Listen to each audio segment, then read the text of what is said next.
राधा राधा राधा राधा राधा राधा। श्री राधा वल्लभ लाल की, समस्त संत हरि भक्तन की, श्री वृंदावन धाम की, सकुदेव भगवान की। रमेश कुमार जी। जी राधे राधे। राधे राधे महाराज जी। स्वामी जी, ब्रह्मा, विष्णु जी और महेश जी या फिर ब्रह्म, पारब्रह्म सब एक ही तत्व है। कोई भी नाम जप किया जा सकता है, परंतु श्री गीता जी में कहा है कि दो पुरुष एवं एक परम पुरुष की व्याख्या है, तो सभी कैसे बराबर हुए? श्री गीता जी में कहा ब्रह्मलोक तक सभी लोग पुनरावृत्ति एवं विनाशी हैं, तो ईश्वर के सभी नाम मुक्तिदाता है महाराज जी। इसमें थोड़ा सा आप क्वेश्चन। पहले तो ये बात समझो, आब्रह्म स्तंभ पर्यंतम सर्वम मायामयम जगत, तिनके से लेकर के ब्रह्मलोक तक सब भगवान की माया। माया का मतलब है जो है नहीं, केवल भगवान ही अपने आप को विविध रूपांतर किए हुए हैं। नानात्व में भगवान अपने आप को फैलाए हुए हैं। वही जड़, चैतन्य, स्त्री, पुरुष, मृत्यु लोक, स्वर्ग लोक, जितने भी वो अपने आप से अपने आप का सृजन किए हुए हैं। समझ गए? दूसरी बात, भगवान के जितने अवतार हैं ये सब सच्चिदानंदमय, मायाकृत नहीं है। चिदानंद में देह तुम्हारी, विगत विकार जान अधिकारी। कोई अधिकारी पुरुष जानता है सच्चिदानंद रूपाय, विश्वोत्पत्त्यादि हेतवे, तापत्रय विनाशाय, श्री कृष्णाय वयम नमः। उन्हीं श्री कृष्ण को भक्तजन भगवान कहते हैं, योगी जन परमात्मा कहते हैं, ज्ञानी जन ब्रह्म कहते हैं। कोई उनको निराकार भाव से भजता है, कोई साकार भाव से भजता है। अब समस्या क्या है आपको? अब ये है कि जो भगवत गीता है उसमें लिखा हुआ है कि ब्रह्म तक जितने भी लोग हैं सब पुनरावृत्त है, मतलब उनका मतलब विनाशी है। हाँ, विनाशी। दो परार्ध में ब्रह्म लोक नष्ट हो जाएगा। हाँ मतलब, और महाप्रलय तक अक्षर ब्रह्म और उसके बाद पार ब्रह्म तक स्टेबल रहता है, मतलब वैसे ही रहता है ना। देखो, परब्रह्म किसको कहते हैं जानते हो? जिससे मूल प्रकृति प्रकट हुई है। मूल प्रकृति से त्रिगुणात्मिका प्रकृति, त्रिगुणात्मिका प्रकृति से महत्तत्व, महत्तत्व से अहंकार, अहंकार से त्रिगुण अहंकार, त्रिगुण अहंकार से पंच महाभूत, पंच महाभूतों से पूरी सृष्टि। और जब हम उसे प्रगट रूप में वर्णन करते हैं तो भगवान नारायण के नाभ कमल से ब्रह्मा, ब्रह्मा से सारी सृष्टि प्रकट हो गई। जब हम प्रगट रूप में, साकार रूप में, ये तत्व रूप से वर्णन है ब्रह्म, तो उसे तुम ब्रह्म कहो, पर ब्रह्म कहो, परम परम ब्रह्म कहो, जो कुछ कहो, वो एक ही है, दूसरा नहीं है। अब जब वो एक अपने आप को भूल करके देह मान लेता है तो उसे जीव कहा जाता है। और जो उस वहीं बिल्कुल वहीं विराजमान है, जहाँ जीव कहा जाता है वही विराजमान है। जीव का मतलब समझो, ऐसे दर्पण रख लिया तो प्रतिबिंब जीव और ये परमात्मा, इसको हटा दो तो क्या बचा? परमात्मा। बस देहाभिमान हट जाए तो तुम वही जानत तुम्हें वही जाए। चौपाई पढ़े हो कभी? ये अभी बिल्कुल ही बच्चा हो, परमार्थ में अभी बिल्कुल बच्चा हो, तो हमें लगता है कुछ दिन डट के नाम जप करो भगवान का, जो तुम्हें प्रिय लगे। नाम मतलब इन से जो भगवत गीता में दिए हुए ना मंत्र, ओम तत्सत, वो भी मतलब आप जपो। प्रणव भी भगवान का ही नाम है। जो तत् है वही सत है, जो तत् है वही सत है, और उसी को प्रणव कहते हैं। उसी को हरि भी कहते हैं ना, हरि ओम तत्सत। हरि भी वही है, ओम भी वही है, और जो तत् है वही सत है। जो पहले जपो, डट के जपो। जपने में ही चिंतन छूटे पहले संसार का, पहले सत्य चिंतन हो, फिर तुम वार्ता में आनंद आ जाएगा। अभी तो जैसे आपसे बात कर रहे तो हम लड़खड़ा रहे कि क्या पकड़ाऊं आपको, कौन सी बात बताऊं, क्योंकि जैसे ककारा मात्रा का बढ़िया ज्ञान हो जाए तो फिर शब्दावली पढ़ाने में अच्छा लगता है। तो इसलिए पहले खूब नाम जप करो, संसार का चिंतन छोड़ो, भोगों की वासनाओं से लड़ना सीखो। पहले जो इंद्रियां मन भोगों की तरफ जा रहे हैं, लड़ना, थोड़ा लड़ो उनसे, और उनको नामे लाओ, हाँ से उनको नामे लाओ। अभी तो हाँ हाँ करते हुए गुलामी कर रहे हैं हम लोग मन और इंद्रियों की। थोड़ा उनको अपने अंडर में लावें और नाम जप करें तो धीरे धीरे समझ में आ जाएगा। गीता जी में पढ़ा है, मत्ता परतरम नान्यत किंचिदस्ति धनंजय, पढ़ा है? गीता जी का श्लोक है ये। और इसका अर्थ जानते हो क्या होता है? हे धनंजय, मेरे सिवा कुछ नहीं है। मत्ता परतरम नान्यत किंचिदस्ति, किंचन मात्र भी कुछ मेरे सिवा नहीं है। वही है। उसे आप परमात्मा कहो, उसे ब्रह्म कहो, भगवान कहो, कारण कहो, परम कारण कहो, पुरुष कहो, परम पुरुष कहो, जो भी। वो समझाने के लिए, जैसे किसी सवाल को समझाया जाता ना, तो मानी संख्या अमुक, तो बोले मानो 2 है। पहले तो नानात्व से 2 में आओ, एक पुरुष है और एक परम पुरुष है। बोले परम पुरुष परमात्मा है और जो पुरुष है उस परमात्मा के अधीन है। ये किसको लेके बोला जा रहा है? देह भाव को लेके बोला जा रहा है। हाँ, और ब्रह्मविद ब्रह्मवि भवति। देह भाव छोड़ो, अभी आप देह भाव में हो। देह भाव छोड़ करके फिर देखो, जो हम बात कहेंगे वही तुम होगे। वही वो है और वही ये है। वो और ये माया शब्द है, बचा है। समझ पा रहे? वो और ये माया शब्द है, वो है और ये है। इसे वो और ये हटा दो तो दोनों जगह है, तो वो एक है। तो इस तरह से भी बोला जा सकता है ना, ओम तत्सत। श्री राम मुझे बोलना बहुत अच्छा लगता है, तो ओम तत्, तो आप जपो। इस तरह से बोला जा सकता हाँ हाँ, आप जपो, खूब डट के जपो। है। एक बार मैंने आपकी क्लास में सुना, कोई बोल रहा है, पर आपने बोला वो गुरु के देखो देखो देखो, अभी ऐसे ऐसे जपो, लेकिन जब गुरुदेव भगवान के द्वारा मंत्र मिलता है तो वो फलीभूत होता है, अर्थात भगवत साक्षात्कार उसमें। जब आप ये जपोगे ना, तो श्री कृष्ण जगत गुरु हैं, वो आपको कृपा करेंगे और आपको ऐसे संत से मिला देंगे, या आप संत के पास पहुंच जाएंगे जिनके मुख से हम सुन करके फिर जप करें, उनके मुख से। अभी तो लगो, पहले लगो, भगवान में लगो, वो अपने आप रास्ता खोल देंगे। वही जगत गुरु है, कोई व्यक्ति गुरु नहीं होता, भगवान ही गुरु होते हैं। अब वो उनकी सब ऑफिसें हैं, किस ऑफिस से बैठ के बोल रहे हैं उनकी बात है कि नहीं? सब जितनी ऑफिसें सब उन्हीं की हैं। भगवान कहाँ से बैठ के आपका कल्याण कर दें, आपका मंगल कर दें। पहले लगो, आप पुकारो उनको, वो जैसे जैसे भाव तुम्हारा बनता जाए पहले लगो, जिसमें रुचि हो पहले खूब वो नाम जप करो। आगे भगवान संभाल लेंगे, वो सब संभाल लेंगे, वो इसी से मिल जाएंगे। वो जगत गुरु हैं, उन्हीं को अपना मान करके शुरू कर दो जपना। गुरुशरण पांडे जी लखनऊ से। राधे राधे महाराज जी। महाराज जी, मेरा प्रश्न है कि सत्संग में एक उदाहरण देकर आपने समझाया था कि यमुना जी जाने के कई रास्ते हैं, लेकिन हम सबको जाना यमुना जी है। एक भगवान हरि के कई अवतार हैं, जैसे राम, कृष्ण, विष्णु, और उनके अलग अलग धाम जैसे साकेत, निकुंज, बैकुंठ धाम, गोलोक। तो सब एक जगह कहाँ जा रहे हैं? एक भगवान के अलग अलग लोक क्यों? कहाँ अलग है? कहाँ अलग है बच्चा? महाराज जी, आप कहते हैं ना कि निकुंज और साकेत, बच्चा, हम अपने प्रीतम को जब सखा भाव से देखते हैं तो वो किसी का पति है, पर मेरा सखा होगा कि नहीं होगा? नहीं होगा। अब जब वो हम सखा भाव से भज रहे तो हमारे लिए वो सखा है, पर वो है किसी का पति भी, वो किसी का पुत्र भी है, वो किसी का पिता भी है। जैसे दास्य भाव, सख्य भाव, वात्सल्य भाव, कांता भाव, गोपी भाव, सहचरी भाव, ये भगवान की प्राप्ति के, भगवान के प्रेम के भाव है ना। तो जिस समय हम अपने प्रभु को सखा भाव से भजेंगे तो मेरे दोस्त है। अब उसके लिए गोष्ठ वृंदावन में प्रवेश होगा आपको, जहां भगवान अपने सखाओं के साथ विविध प्रकार की लीलाएं करते हैं। अब जब हम अपने प्रभु को अपना पति मानेंगे, गोपी भाव, तो फिर कांत वृंदावन, जो गोपी वृंदावन है, उसमें प्रवेश होगा। और जब हम प्रियाजू की दासी का भाव करके प्रीतम को रिझाएंगे, प्रिया प्रीतम को, तब नवनिवृत्त निकुंज वृंदावन जाएंगे। जब हम अपने प्रभु को राम रूप में भजेंगे तो साकेत जाएंगे। जब अपने प्रभु को शिव रूप में भजेंगे तो कैलाश जाएंगे। जब अपने प्रभु को कृष्ण रूप से भजेंगे तो गोलोक जाएंगे। जब अपने प्रभु को प्रियालाल के रूप में भजेंगे तो नवनिवृत्त निकुंज वृंदावन जाएंगे। ये यथा माम प्रपद्यन्ते तास तथैव भजाम्यहम्, जैसे मुझे जीव भजता है मैं उसके अनुभव में वैसे ही आता हूँ। समझ पाए? तो हमारे भगवान अनेक नहीं है, हमारे भाव अनेक हैं, तो उसी के अनुसार भगवान दिखाई देते हैं। लाल चश्मा चढ़ाया तो लाल सृष्टि, हरा चढ़ाया तो हरी सृष्टि। हमारे चश्मे का भेद है। तो जब हम प्रभु को भाव में देखते हैं और जब हम कोई भाव नहीं रखते तो मुक्त हो जाते हैं, और भाव में देखा तो भक्त बन जाते हैं। भगवान में नहीं है कुछ, आप में है।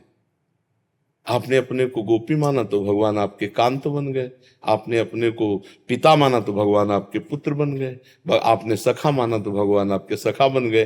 तो जहां सखा की लीला हो रही है वो गोष्ठ वृंदावन है, जहां गोपी के साथ लीला हो रही है वो गोपी वृंदावन है, जहां प्रियालाल के साथ सखियां लीला कर रही हैं वो नवनिवृत्त निकुंज वृंदावन है, जहां राम लीला हो रही है वो साकेत धाम है, जहां शिव लीला हो रही है वो कैलाश धाम है। तो वही धाम है एक, वही आपके लिए कैलाश हो जाएगा, आपके लिए साकेत हो जाएगा, आपके लिए वृंदावन चिदानंद धाम। वही राम नाम है, वही श्याम है, वही वाराह बन गए, वही मत्स्य बन गए, वही कूर्म बन गए, वही नरसिंह बन गए, वही वामन बन गए, वही राम बन गए, वही परशुराम बन गए, वही कृष्ण बन गए, है ना वही। तो फिर संशय क्या है बच्चा? तो महाराज जी मित्र रूप में भगवान को प्राप्त करने के लिए कौन सा नाम जप करना चाहिए? नहीं, इसमें फिर जैसे हम भगवान को राधा राधा जपोगे, किशोरी जी कृपा करेंगे तो बात बन जाएगी।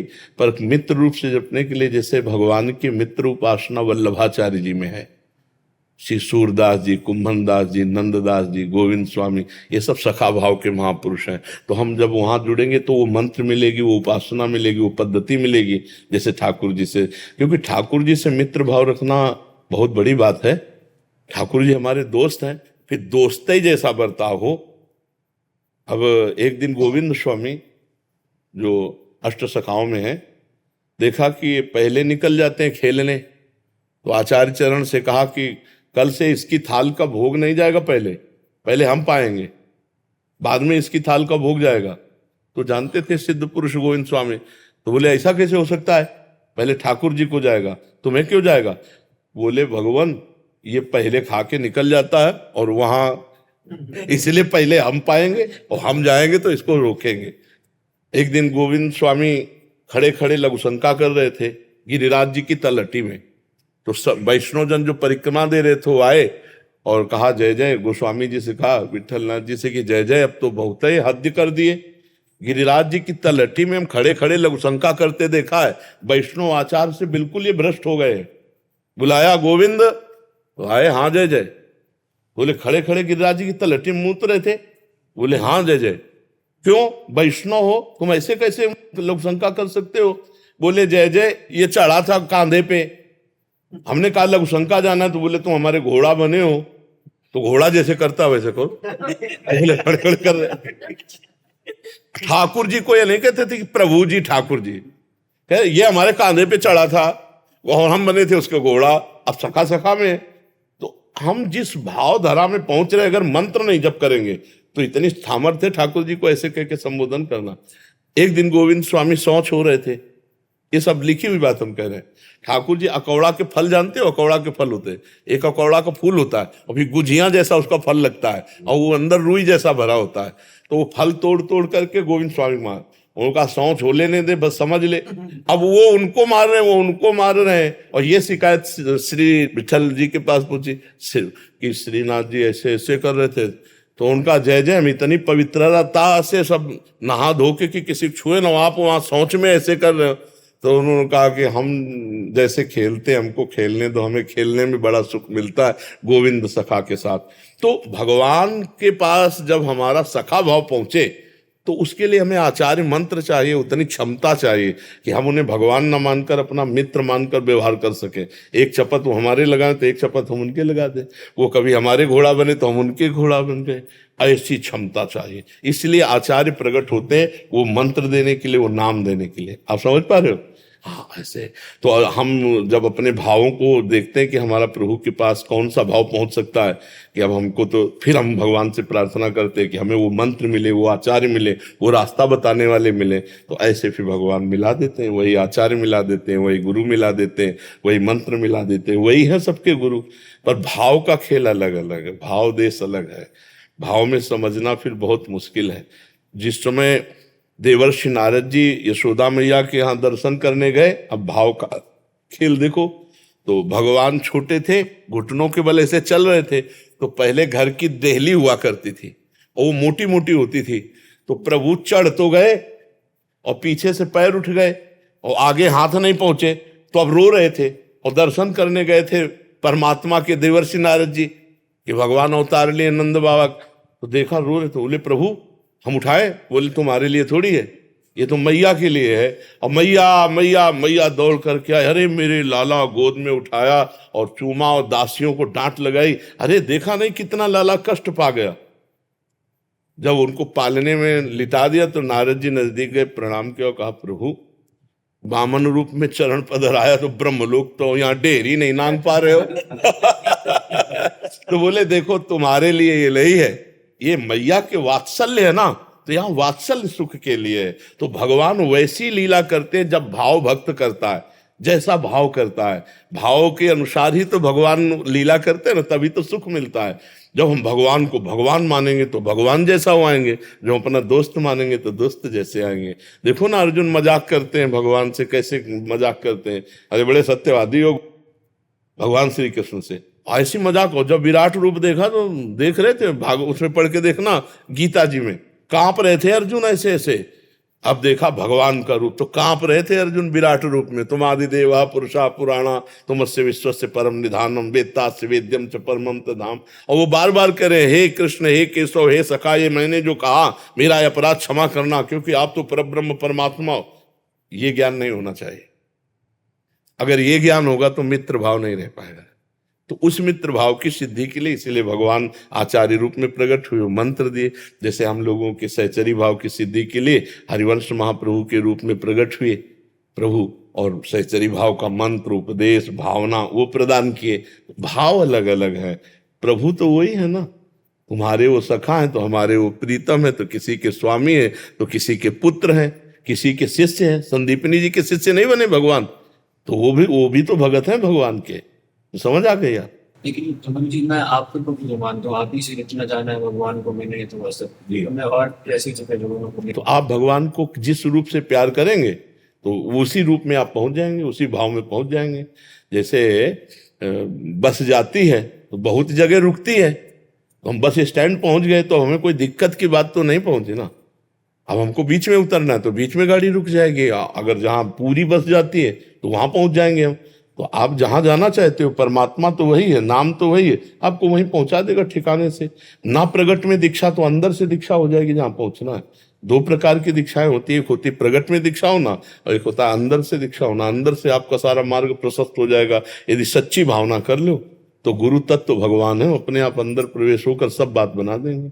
ठीक है गुरुदेव, जैसे एक माता सपने से उठाती है बच्चे को, बालक को, जब सुबह स्कूल जाता है, तो वैसे ही आप भी हमारी माता स्वरूप ही हैं। हाँ, तो संतों को एक झटके में हमें उस सपने से। हाँ बिल्कुल, भगवान के कृपा पात्र जनों को ऐसा ही अनुभव होता है, क्योंकि संत जनों को ये ड्यूटी दी गई है। जो वास्तविक भगवान के मार्ग में चलते हैं उनको सेवा दी गई है कि जगत में सोए हुए पुरुषों को जगाओ। उठ जाग मुसाफिर भोर भया, अब रैन कहाँ जो सोवत है। जाग जाग, अपने स्वरूप में जाग जा। तो ये भगवान सेवा देते हैं। तो हम स्वप्न में घुस के जगा रहे हैं, स्वप्न में घुस के हमारा तुम्हारा जो मिलन हो रहा है ना, मैं और तू से हो रहा है, तो अभी सही नहीं है। सही ये होगा कि केवल मैं ही मैं होगा या तू ही तू होगा। जब तक मैं तू है तब तक माया है ना, मैं और मोर तोड़ते हैं माया। तो आप सुन रहे हो, हम सुना रहे हैं, तब तक अभी आप जगे नहीं। और जब आप जग जाओगे तो जो आप हैं वही मैं हूं, जो मैं हूं वही आप है, भेद नहीं रह जाएगा। अभेद स्थिति, हम न तुम वही एक तत्व। जब ये आ जाएगा तब आप जग गए। उसमें भेद नहीं रहता, गुरु शिष्य का भेद रहता है जब तक ज्ञान नहीं होता। जब ज्ञान हो जाता है तो वही गुरु वही शिष्य, दो द्वैत नहीं रहता। तो अब धीरे धीरे जग रहे, जगते जगते जहां जगे तब तुम्हें अनुभव हो जाएगा जो गुरु जी के हृदय में आत्म तत्व है वही आपके हृदय में आत्म तत्व है। केवल शरीरों से भेद है, तत्व से भेद नहीं है, तत्व तो एक ही है। महाराज जी, जैसे हम सोए हैं और कोई हमें जगाए तो हम जग गए और फिर थोड़ी देर बाद फिर सो जाते हैं और गहरी नींद में आ जाती है। और क्या इस अध्यात्म में भी ऐसा होता है कि नहीं, इसमें एक बार जब जगा तो फिर सोने की गुंजाइश नहीं रह जाती। इसमें यही जाने जग जाए हेराई, जागे जथा स्वपन भ्रम जाई।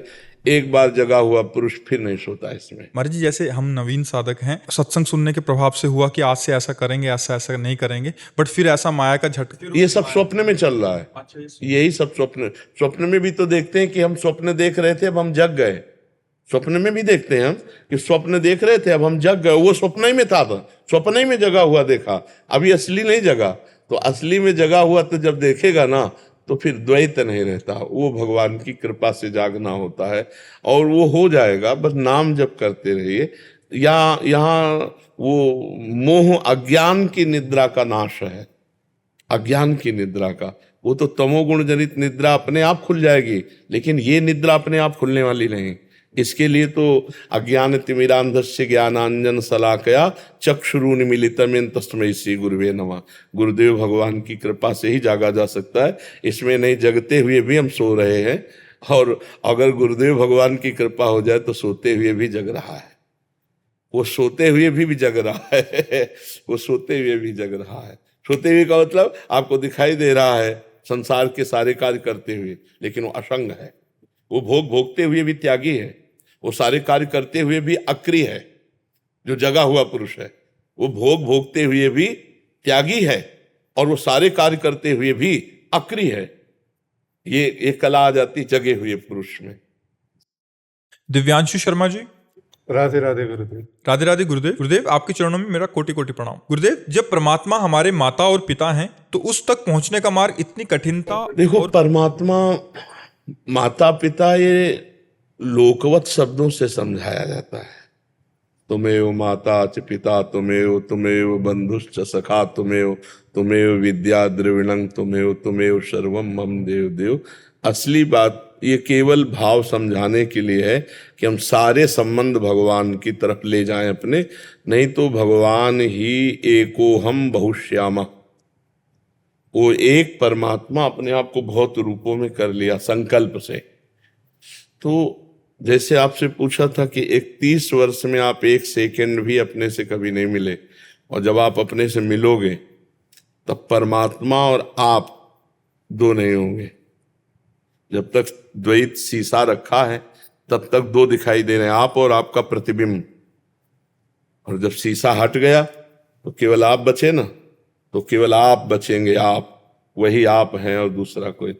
ये शरीर भेद से आप हो ना, ऐसे हो आप स्त्री हो, आप पुरुष हो, आप ऐसे, ये शरीर भेदों से ना, स्थूल शरीर, सूक्ष्म शरीर, कारण शरीर। लेकिन बिजली भेद बिल्कुल नहीं, पावर भेद नहीं।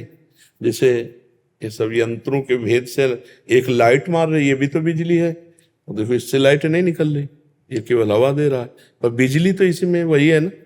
बिजली भेद तो नहीं ना, यंत्रों के करणों के भेद से गर्मी, ठंडी, प्रकाश, ये सब बातें हो सकती है। लेकिन जो पावर देखने वाला है वो इन सब में एक पावर को देख रहा है ना, एक पावर बिजली है ना। ऐसे हम सब में एक पावर है परमात्मा। अब उसे माता कह लें, पिता कह लें, और कुछ न मानो तो है, केवल है के आगे कुछ नहीं है, वो केवल है। महाराज जी, उन तक पहुंचने का ये जो रास्ता है बहुत नजदीक है, आपके पास ही बहुत नजदीक है। ये शरीर आपसे दूर है, परमात्मा आपके नजदीक है। हम कहाँ भाग रहे हैं? बाहर। और है कहाँ? हृदय में। अंदर लौटो, अंदर लौटो, बहुत नजदीक है। वेद कहता है शास्त्र शीर्षा पुरुषा सहस्राक्षा सहस्त्रपात सभूमिग्वं सर्वतस प्रत्वात्यतिष्ठत दशांगुलम्मा। ये नाभ है, नाभ से यहाँ नाप लो 10 अंगुली, ये हृदय देश आता है। यहाँ परमात्मा, जैसे दूध में घी है ऐसे हृदय में परमात्मा है। अब भजन करो। सबके हृदय अछत अविकारी, सकल जीव जग दीन दुखारी। गोस्वामी तुलसीदास जी कह रहे सबके हृदय में अविनाशी आनंद स्वरूप परमात्मा विराजमान है, पर सब दीन दुखी होकर बाहर भटक रहे हैं। तहाँ वेद अस कारण राखा, भजन प्रभाव संत श्रुति भाखा। संत और श्रुति वेद ऐसा कहते हैं, भजन जितना भजन करोगे उतने आपको हृदय देश में परमात्मा का अनुभव होगा। परमात्मा दूर नहीं है, बहुत नजदीक है। संसार इतना दूर है कि आज तक अनेक जन्मों में आप पकड़ नहीं पाए और आज भी नहीं पकड़ पाओगे। किसी के हाथ आया क्या संसार? शरीर जहाँ छूटा सब छूटा, फिर नया जन्म, फिर पकड़ते रहो। अनेक जन्म हो गए आज तक पकड़ आया, और परमात्मा को पकड़ लो, तुम्हारे अंदर ही बैठा है। पर हम लोग परमात्मा को बाहर खोजते हैं, वो अंदर पहले मिलेगा, बाहर नहीं। महाराज जी, जैसे आपने इतने समय तपस्या और ये जो रास्ता रहा बहुत कठिनाई परिश्रम इसका रहा। मुगल सराय से गाड़ी चली ट्रेन और मथुरा आ गई, तो आपको मुगल सराय जाना पड़ेगा चलने की, मथुरा से चढ़ोगे? है सब आप जो कहना चाहते हैं उसका उत्तर है कि नहीं है? तो आपको जहां से ट्रेन मिल गई वहां से चढ़ लो, तुम कहा को वहां मुगल सराय पीछे दौड़ला जा रहे हैं? आगे हमारी जैसी तुम साधना करो, हमारे जैसे घर से निकलो, उसकी जरूरत नहीं। जो हमने जीवन भर कमाया वो आपको दे तो रहे, पकड़ लो उसको। अब तुम सोचो कि अब हम जाएंगे मुगल सराय, पहले वहां ट्रेन यहाँ मथुरा में मिल जाएगी, पर वो बोले तो मुगल सराय से चली, तो अब आगे की यात्रा तय करने के लिए आपको मथुरा में चढ़ जाना उचित विवेक है। अब आपको अविवेक दौड़ाएगा कि अब हम भी जैसा ये चले वैसा असंभव है, असंभव है। कितने साल के हो आप? 28। इस समय तो झूम रही थी, तपस्या जिसे कहते ना। हाँ, एक एक हफ्ता 10-10 दिन भोजन नहीं, काशी के घाटों में ऐसे एकांत सेवन, भिखारियों के बीच में जाके 80 घाट में बैठ के, जो शाम टाइम अगर कहीं सतुआ इतना मिला या बर्फी की पीस 2 पीस मिली, बस उसी से काम, रात दिन बस मुझे ब्रह्म साक्षात्कार करना है।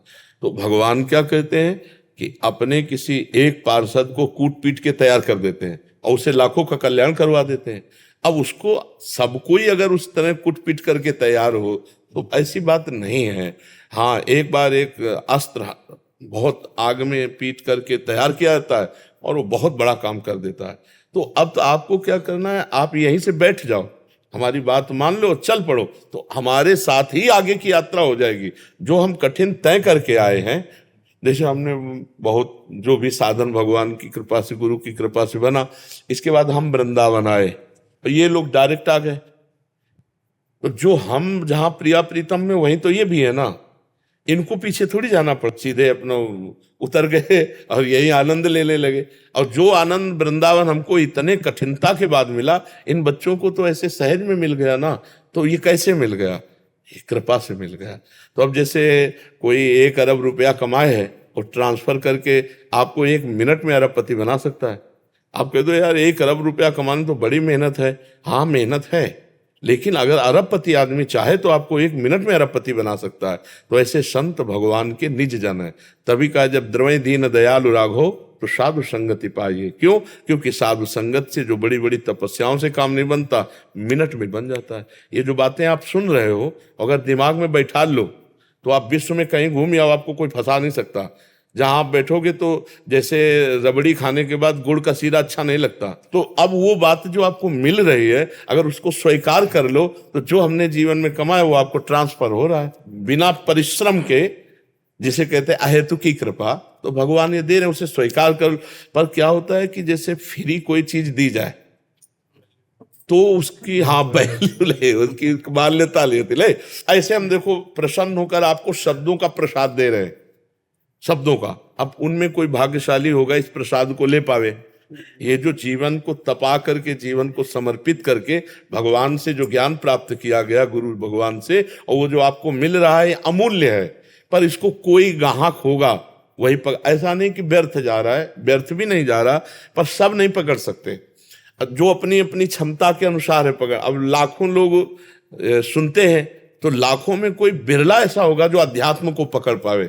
कुछ तो भाई व्यसन नहीं करना चाहिए, कुछ अरे यार नरक जाना पड़ेगा अगर शराब पिएंगे मांस खाएंगे, आज से छोड़ रहे हैं। अपनी अपनी क्षमता के अनुसार सब बातों को ग्रहण। कोई बिरला ऐसा होगा जो अध्यात्म की बात, जैसे अपनी बातें हो रही ना, ये शुद्ध ज्ञान की बातें हो रही, इनको कोई बिरला पकड़ेगा, और जो पकड़ लिया तो धनी हो गया, ज्ञान का धनी हो गया। लेकिन गुरु जी देखा गया कि जे कोई भी आदमी मतलब इस मार्ग में आते हैं जब उम्र बढ़ जाता तभी आते, मतलब बचपन में कोई भी मतलब इस नहीं, सब उम्र बढ़ करके आते हो ऐसा नहीं।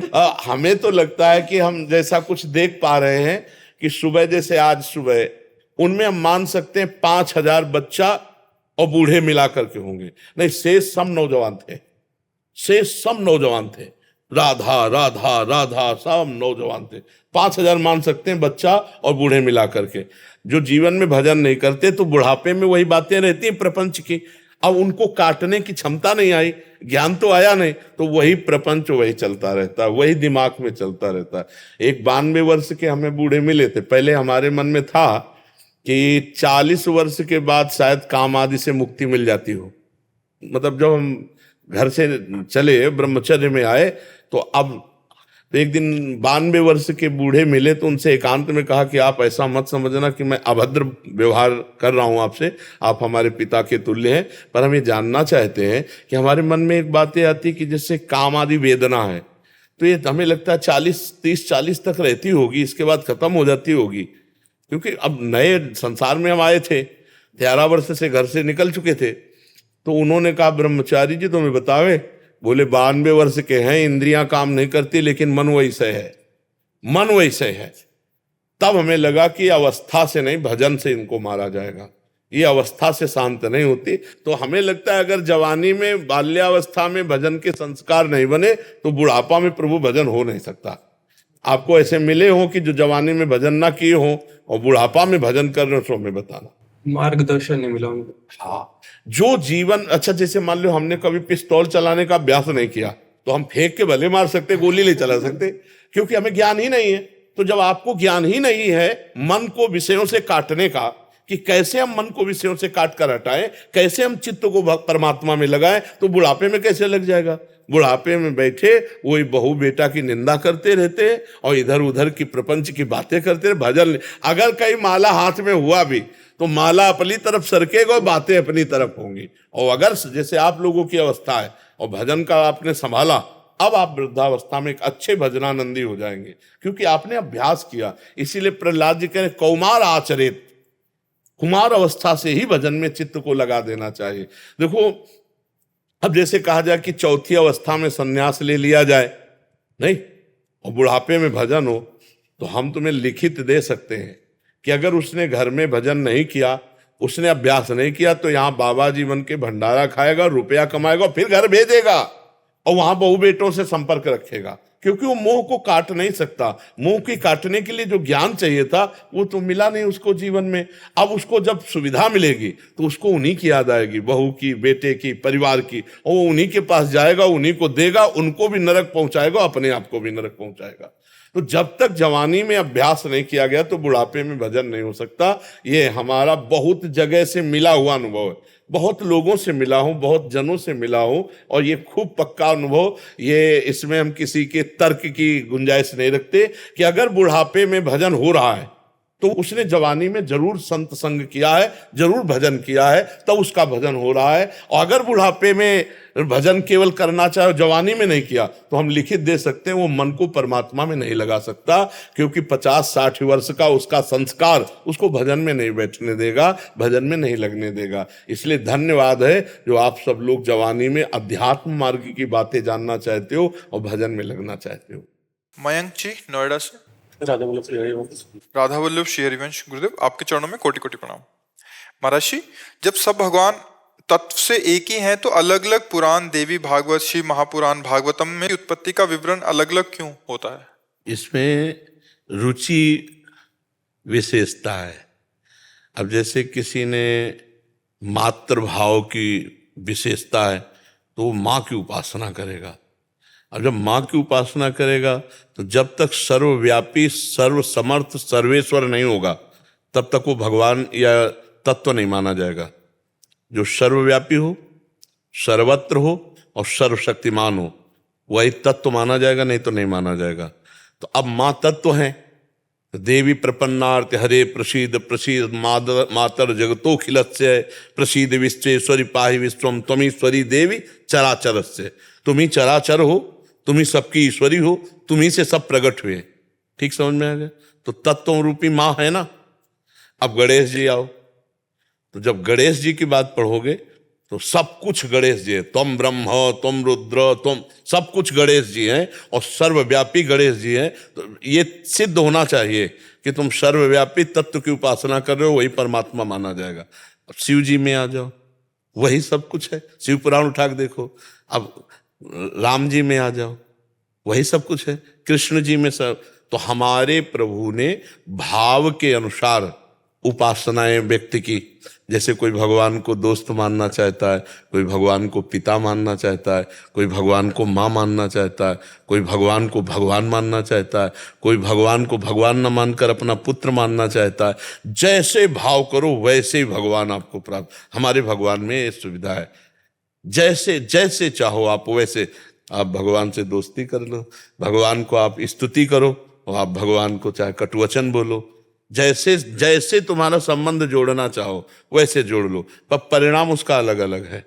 हाँ, तो हमारे भगवान में, हमारे धर्म में ये विशेषता है कि जिस भाव से चाहो आप भगवान को जप सकते हो, भज सकते हो और प्राप्त कर सकते हो, और जिस भाव से भजोगे वो सर्वव्यापी होगा। यहाँ तक जैसे गुरु, तो अब देखो गुरुदेव के लिए देखो, देवी के लिए बताया, राम जी के लिए बताया, सिय राम में सब जगह यानी चराचर जगत, ऐसे गुरु के लिए अखंड मंडल आकारम व्याप्तमेन चराचरम तत्पदम दर्शितमेन तस्मै श्री गुरुवे नमः। जब तत्व हम उसे ही मानेंगे जो सर्वव्यापी होगा, सर्वशक्ति संपन्न होगा। तो इसीलिए जिस पुराण को देखो वही सबसे श्रेष्ठ माना जाता है, क्योंकि वही श्रेष्ठ तत्व माँ बना है, वही शिव बना हुआ है, वही राम बना हुआ है, वही कृष्ण बना हुआ है, वही सब रूपों में कोई दूसरा तत्व हो। तो अब ये जो लड़ते हैं ना, ये अज्ञानी जीव हैं, इनको ज्ञान नहीं है। जिसे तुम माँ मान के भज रहे हो, उसे वो पिता मान के भज रहा है, उसे वो प्रभु मान के भज रहा है, वो उसे पुत्र मान के भज रहा है, वही है। तो आप कह सकते हो माँ पुत्र कैसे हो सकती है, ईश्वर पुत्र कैसे हो सकता है? तो ये तुम्हारी सोच है ना, तुम्हारी सोच में इतनी दम नहीं है। तुम माँ की सोच में मिलाओ, तब आप देखोगे तुम ईश्वरी देवी चराचरस्य, चर अचर रूप वही सब बनी हुई है, वही माँ जो शक्ति है ना, वही चर अचर रूप बनी हुई। और दूसरे शब्दों में या देवी सर्वभूतेषु बुद्धि रूपेण संस्थिता नमस्तस्यै नमस्तस्यै नमस्तस्यै नम। अब सबकी बुद्धि के रूप में वही विराजमान है। और अगर आप श्री राम जी को देखो तो जड़ चेतन जग जीव जत सकल राम मैं जानी।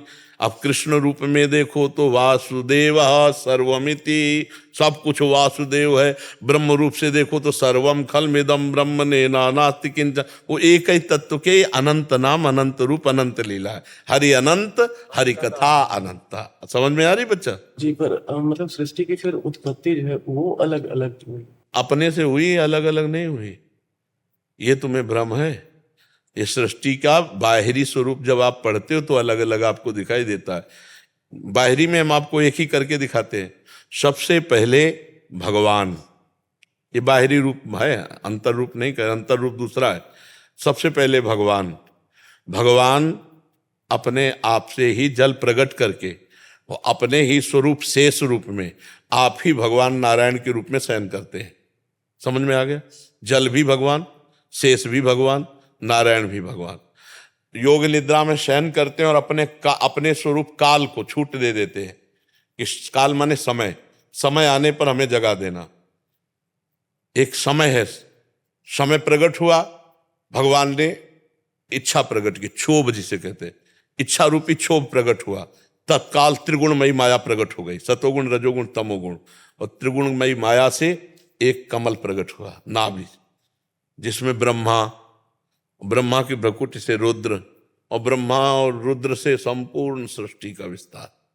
आप पढ़ करके देखो यह बाहरी। अब ज्ञान से, जब ज्ञान के आंतरिक सृष्टि की बात आती है तो ब्रह्म मूल प्रकृति, मूल प्रकृति से त्रिगुणात्मिका प्रकृति, त्रिगुणात्मिका प्रकृति से महातत्व, महातत्व से अहंकार, अहंकार से त्रिगुण अहंकार, त्रिगुण अहंकार से पूरी सृष्टि प्रकट हो गई। अब जब समिटेगी तो मूल में ब्रह्म ही है ना, ऐसे समिटती है, ऐसे ऐसे आती है और ऐसे समिट जाती है। तो एक था, एक ही है, एक ही रहेगा, तो बहुत कहाँ है बच्चा? समझ में आ रही है आपको? अगर बाहरी रूप से देखो तो वही ब्रह्मा बन गए, वही रुद्र बन गए, वही पूरा संसार बन गए। ब्रह्मा के पास कोई सामग्री थी क्या सृष्टि बनाने की? नहीं ना। तो ब्रह्मा ही तो अपने संकल्प से, भगवान के संकल्प से ब्रह्मा, और ब्रह्मा के संकल्प से सारी सृष्टि प्रकट हो गई। तो है मूल में कौन? भगवान ही तो है ना। अब एको हम बहुश्यामा उपनिषद कहता, मैं एक बहुत रूपों में हो जाऊं तो हो गए बहुत रूपों में। यहां द्वैत है ही नहीं, केवल ये सब अज्ञान में लड़ाई झगड़ा, हमारा पंथ तुम्हारा पंथ, हमारा ग्रंथ तुम्हारा ग्रंथ, इसी में लड़ाई झगड़ा हो रहा अज्ञान में। ज्ञान में बच्चा कुछ नहीं। ऐसा समझो जैसे एक पिता के 20 लड़के हों और बहुत बड़ा महल हो उसका, अब 20 भागों में कमरे विभाजित कर दिए, अपने अपने कमरे में सब ठसक लिए बैठे, मेरा मेरा। और आंगन में जब आ जाओ तो सब एक का घर है कि नहीं है? एक का घर है ना। तो बस ऐसे छोटे छोटे धर्म के टुकड़े बना लिए गए। जब आप आकाश की तरफ देखो तो एक ही है, दूसरा कोई है नहीं। हमारे घर के आंगन में भी जो आकाश है वो एक, तुम्हारे घर के भी आंगन में आकाश, ऐसे परमात्मा एक है और ये बाहरी भेद है। बाहरी भेद अज्ञानी देखता है, आंतरिक कहीं भेद नहीं है। वही चींटी से लेकर ब्रह्मा तक, वही अणु से लेकर के महान तक वही विराजमान, दूसरा कोई नहीं है। आप समझ पा रहे हो बच्चा? प्रमोद जी, राधा वल्लभ श्री गोविंद। राधे राधे महाराज जी, आपके चरणों में कोटि कोटि प्रणाम। महाराज जी, जब हमारा शरीर हमारे स्वरूप से अलग है तो इस शरीर की किसी गलती से हमारा भजन क्यों रुकता है? क्योंकि आप इसे अपना माने हुए हैं ना, इसे आप अपना माने, आप अलग नहीं माने हुए हैं। अलग मान लो तो अनंत जन्मों का हिसाब किताब अभी सब खत्म हो जाए। आप अलग नहीं माने हुए हैं, इसमें चतुराई नहीं चलेगी। अवश्यमेव भोक्तव्यम कृतम कर्म शुभाशुभम। आप खा रहे हैं, पी रहे हैं, शौच जा रहे हैं, आप अच्छे बुरे कर्म कर रहे हैं, आप स्वाद ले रहे हैं, तो आपको नरक भी जाना पड़ेगा, आपको स्वर्ग भी जाना पड़ेगा, आपको दंड भी मिलेगा, आपको विक्षेप भी होगा, आपको विपत्तियां भी होंगी। आप इन्हीं से हट जाओ। जब हम जान गए कि हम शरीर नहीं, तो इसके प्रारब्ध को भोगने दो। नया कोई कर्म संकल्प पूर्वक करो मती, संकल्प पूर्वक कोई कर्म करो मती। जो कर्म हो रहा है वो भगवद अर्पित करते रहो, उसे मिथ्या समझो। दो में एक बात कर लो, गुणानुगुण वर्तनते, या तो गुणों के अनुसार हो रहा है या तो भगवान को समर्पित, अभी मुक्त हो जाओ। लेकिन बहुत कठिन है, कह देना कठिन है कि हम शरीर नहीं हैं, लेकिन पूरा का पूरा काम हम शरीर हैं, यही आता है। जब हम छोटी सी बात करें, प्यास लगती तो हम ये कहते हैं क्या शरीर को प्यास लगी? उस समय कहाँ गया था ज्ञान कि शरीर मैं नहीं हूं? उस समय कहाँ गया था? ये भूख लगी यार, भोजन पवा दो। आप उसमें इतना तन्मय हो, और जब ज्ञान की बात आएगी तो कहोगे हम शरीर नहीं है, तो इतने से माया पर विजय प्राप्त तो नहीं होगी। शरीर को अलग हर समय, खाते पीते उठते बैठते सोते जागते समय, हर समय अलग अलग है, तो अलग देखो। जब अलग देखोगे तो उसकी पहचान क्या है कि आप शरीर को अलग देख रहे हैं? आप इच्छा रहित हो जाएंगे, आप इच्छा रहित हो जाएंगे। आप मान लो इनके लिए क्या इच्छा करते हैं? इनके लिए कोई इच्छा नहीं करते आप, क्योंकि इनको जानते ही नहीं है। तो आप उस शरीर को जान गए हो कि मेरा स्वरूप नहीं है, अलग है, मर जाने वाला, नाशवान, तो इसके लिए क्या इच्छा होगी आपके अंदर? कोई इच्छा नहीं होगी। इसका प्रारब्ध है रबड़ी खाने को मिल रहा है तो रबड़ी खा लिया, इसका प्रारब्ध थप्पड़ चल रहे तो उसको शरीर सह रहा है। जैसे शरीर मैं नहीं हूं, इसकी सिद्ध स्थिति जड़ भरत जी में थी। तो एक दस्यु जो है, दस्युओं का सरदार, चोरों का, उसने एक भद्रकाली से कामना की थी कि यदि हमारे संतान हो गई तो हम तुम्हें नर बलि चढ़ाएंगे। वो तो दुष्ट स्वभाव के ही थे। संयोग बसात संतान हो गई तो एक आदमी को पकड़ लाए, किसी को भी पकड़ लाए, और उसको अच्छे अच्छे पदार्थ खवाए जा रहे थे। तो एक ने कहा खा लो, अभी गला उतार। उसको ये पता नहीं था कि मुझे क्यों खवाया जा रहा है। अवसर मिला, वो भाग पड़ा, पकड़ में नहीं आया। और जो सैनिक जन थे उन्होंने सोचा कि अगर नर पशु नहीं मिला नर बलि देने के लिए तो हम लोगों में किसी की बलि दे देगा। तो ढूंढ रहे थे तो ये जड़ भरत जी मिल गए, अष्टपुष्ट भगवदाकार वृत्ति महात्मा। अब इनको पकड़ लाए, पूर्ण ज्ञान है, स्नान कराया गया, चंदन तिलक लगाया गया, खूब बढ़िया भोजन पवाए गए, पा रहे हैं। सामने तलवार पूजी गई, गर्दन झुका दी गई, झुका दिया। शरीर का प्रारब्ध है, चंदन लगाया जा रहा है, शरीर का प्रारब्ध है, भोग पवाया, शरीर का प्रारब्ध है, तलवार से काट दिया जाएगा। यह है मैं शरीर नहीं हूं। देवी जी के सामने इतने बड़े महाभक्त की हत्या, तो देवी जी का शरीर फट गया, असहनीय हो गई। काली जी क्रोधित होकर प्रकट हो गई, वही तलवार लेकर अपने जितने पूजा करने वाले थे सबको काट के फेंक दिया। अब जड़ भरत जी ने देखा कोई रोकने वाला नहीं, तो ना तो काली जी को प्रणाम किया ना कुछ, चल दिया। ये स्थिति। तो ये कहना कि मैं शरीर नहीं हूं और ये सिद्ध हो जाना कि मैं शरीर नहीं हूं, बहुत बड़ा अंतर, बहुत बड़ा अंतर। जब शरीर में पीड़ा का अवसर आवे, उस समय आपके अंदर हो कि मैं शरीर नहीं हूं, बहुत बड़ी बात है ना। तो इसलिए वास्तविक अंदर से बैठा हुआ मैं शरीर हूं, तो फिर उसका भोग भोगना पड़ेगा। जैसे एक बगीचे में, बहुत बड़ा बगीचा था एक विद्वान ब्राह्मण का, तो गाय ऐसे चरती हुई आ गई, तो उन्होंने खेल खेल में एक पत्थर का टुकड़ा उठाया और ऐसे गाय के मार दिया, वो सीधे मस्तक पे लगी, वो गाय मर गई। अब गौ हत्या प्रकट हुई, और वो बड़े विद्वान थे। गौ हत्या आई और कहा मुझे स्वीकार करो। मैं गौ हत्या हूं क्योंकि तुमने मारा। तो हाथ में देवराज इंद्र का वास है, तो उनका मैंने नहीं मारा, हाथों में देवराज इंद्र का वास है, इंद्र ने मारा, इंद्र के पास जाओ। तो इंद्र के पास गौ हत्या गई, तो इंद्र ने कहा हमने कब मारा? तो बोले ब्राह्मण कह रहा है कि हाथों में देवराज इंद्र का वास है, और हाथों ने मारा तो मतलब देवराज इंद्र ने मारा। देवराज इंद्र ने कहा कुछ मिनट रुको, अगर वो सच्चा ज्ञानी है तो हम स्वीकार कर लेंगे गौ हत्या। नजदीक गए एक अच्छे धनी मानी के रूप में, और पंडित जी, अरे वाह पंडित जी इतना सुंदर बगीचा किसने लगाया? बोले मैंने। अच्छा पंडित जी, ये बावड़ी और कुआं कितना सुंदर है, ये किसने? बोले मैंने। वाह पंडित जी, ये तो बहुत सुंदर बना है, पूरा का पूरा आपने किया है? बोले सब अपने हाथों से किया। बोले गौ हत्या? गौ हत्या देवराज इंद्र, गौ हत्या से कहा चढ़ इसके ऊपर। ये अज्ञानी केवल आरोप कर रहा है, बड़ा बुद्धिमान बनता, चढ़ इसके ऊपर, गौ हत्या उसके ऊपर।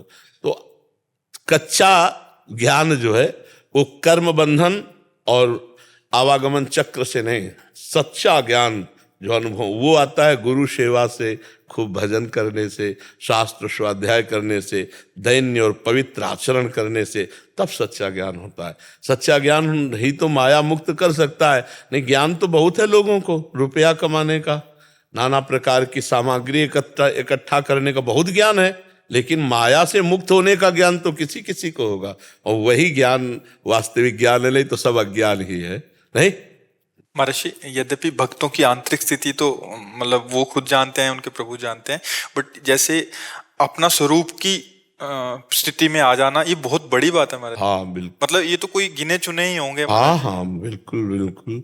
गोस्वामी तुलसीदास जी ने कहा है कि जैसे शरद ऋतु में वर्षा कहीं कहीं होती है, ऐसे ही भगवान के ज्ञानी भक्त या प्रेमी भक्त कहीं बिरले ही होते हैं। वृष्टि सारदी कहूँ कहूँ हो रही, जिम को पाओ भगत एक मोरी। कोई बिरला कोई भक्त होता है सही माने में, पाखंड और दम्भ रहित, ऐसे बिरला कोई ज्ञानी है। पढ़ लिख के बोल देना मर्जी आसान लगता हाँ, है, प्रवचन करना भी आसान लगता है, बट इनकी स्थिति जो आंतरिक स्थिति है बहुत बड़ी लगती है। वो हाँ, तभी तो भगवान भी कह रहे हैं ना गीता में, सा महात्मा सुदुर्लभा वासुदेवा सर्वमिति सा महात्मा सुदुर्लभा। जो भगवत स्वरूप को प्राप्त सर्वत्र भगवान का दर्शन करता है, ऐसा महात्मा तो बड़ा दुर्लभ है ही है। तो वो महात्मा गृहस्थ भी हो सकता है, वो विरक्त भी हो सकता है। महात्मा एक पदवी है, स्थिति है, वो कोई वेशभूषा से लेना देना नहीं है। अगर स्थिति महात्मा की महात्मा वाली नहीं है तो वो भेष में भी रहते हुए पाखंडी हो सकता है, दुष्ट हो सकता है, नीच हो सकता है। असली कोई भगवान की प्राप्ति वाला तो बिरला महात्मा होता है। नहीं तो नारी मुरी घर संपत्ति नासी और मूड मुड़ाए भय सन्यासी। अब उनको भगवान से मतलब नहीं, भजन से मतलब नहीं है। भगवान की प्राप्ति करने वाला महात्मा, ये तो दुर्लभ बात हुई, जिसने अपने जीवन को किसी कष्ट से पीड़ित होकर नहीं, भगवान के लिए अपना जीवन भगवान को दे दिया। ऐसे कोई बिरले महात्मा। महाराज जी असली को कैसे पहचाने? भगवान ही पहचानवा सकते, सोई जाने जे देव जनाई, नहीं तो जानना बड़ा कठिन है। देखो, कांच और हीरा कसौटी पे कसने पर पहचान हो सकती है, अन्यथा नहीं हो सकती। नहीं, कांच और हीरा एक जैसा लगेगा, लेकिन घन मारो तो कांच चकनाचूर हो जाएगा, और वो जो हीरा है कोई फर्क नहीं पड़ेगा। ऐसे ही मान अपमान में, दुख सुख में, लाभ हानि में जो चकनाचूर हो जाए तो अब कच्चा है, अभी हीरा नहीं है, कांच है। और जो बड़े से बड़े दुखों में भी एक स्थिति में बना रहे भगवान के चिंतन में, वो हीरा है। और हीरे की पहचान जौहरी को होती है, जौहरी है भगवान। तो संत रूपी हीरे की पहचान तो जौहरी भगवान को होती, वही जना दें सो जान जाओ, नहीं तो असली और नकली का एक ही जैसा रूप होगा। हीरा का असली और नकली का एक ही और हो सकता है असली से ज्यादा चमके नकली, ऐसा भी हो सकता है, पर असली की कीमत तो भगवान ही है। भगवान ही जानते हैं कि असली संत कौन है। असली संत वही है जिसका उद्देश्य केवल भगवान है। अब शरीर है तो खाएगा पिएगा कपड़ा पहनेगा कहीं रहेगा, पर उसकी तड़पन होती है कि मैं जिसके लिए घर त्यागा हूं वो भगवान मिल जाए। वो रात दिन भजन करेगा, प्रपंच की बातों में नहीं रहेगा। पर अब कौन भजन करता है ये भी कैसे जाना जा सके? जैसे एक भजन होता है माला से, कोई काउंटर लिए माला लिए तो आप जानोगे भजन कर रहा है। अब क्या जानोगे भजन हो रहा है? तो भगवान ही बता दे कि असली कौन है तो जाला जा सकता है, अन्यथा नहीं जाला जा सकता है।